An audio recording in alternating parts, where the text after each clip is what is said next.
Ayan guys, ngayong hapon bibigyan natin ng gulay ang ating peking duck. Ano? Natin kakainin nila. No, gusto niya? Bigyan natin guys, oh. Ingay. Yan, nalaglag na. Yun, nagkaragawa yun. Yun. Ay.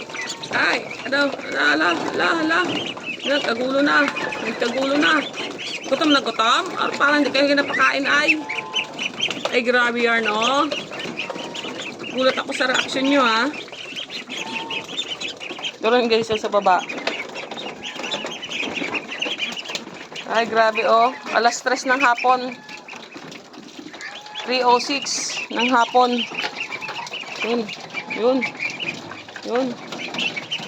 Hindi na magkaintindihan. Yun.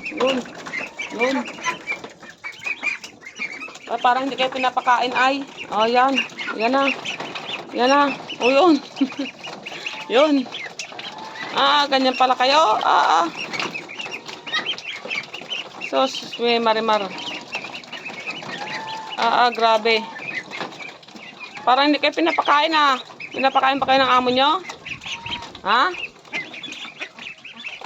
Nasaan si Wilma? Ang tanda ko na lang dito ay yung tali kay Wilma. Kasi halos, ano yun? Gutom na gutom? Parang gutom na gutom kayo, ah. Ubus agad nila ay. Talaga, hindi magkaintindihan. Yan. Ayun, si Wilma. Yun, si Wilma. Yun. May bit na pagkain. Yun. Yung inaagawan. Yun. Yung sa dulo na padalawa. Yun. Wala na, ha? Meron pa dito. Tuwa naman kayo. Ayaw nyo, gagayatan kayo ng gulay. Gusto nyo pala yan, eh. Agawan sila, ay. Yun, ito pa. Wala na? Ubus nga na, kain nga talaga nila.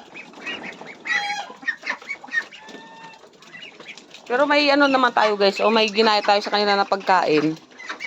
Pang mamayang hapon yan. Kasi wag mong papakalman yan. Magagalit si Mudra Girls. Ito ay sa baba. Ito yung sa taas kasi starter pa lang. Kasi ito yung sa baba. Siyempre hindi starter, ipapakain natin. Binigyan ko lang ng gulay. Ganyan pala sila ay, oh. Kainaman.